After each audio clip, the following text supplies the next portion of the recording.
Tina har trukket halvdelen af perlerne på wiren.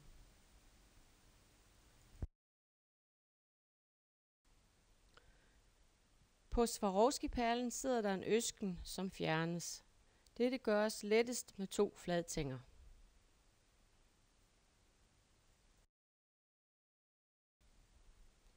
I Swarovski-perlen er der et gennemgående hul. Derigennem trækkes wiren.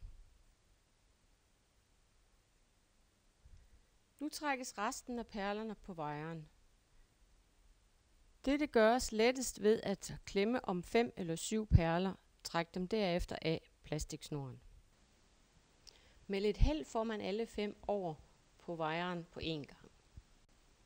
Der skal være ens antal små perler på hver side af Swarovski-perlen.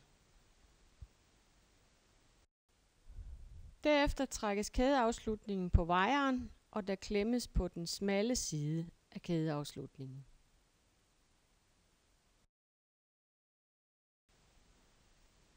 Nummer 2 kædeafslutning trækkes på, og perlerne trækkes sammen, så der ikke er mellemrum imellem dem. De må dog ikke sidde for stram.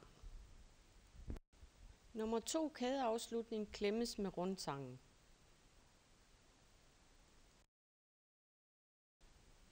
Den overskydende wire klippes af med en sidebidetang. Karabinlåsen sættes på med en oval øsken. En oval øsken er stærkere end en rund. Kædeafslutning og lås er her oxideret. Øsken lukkes med 2 fladtænger.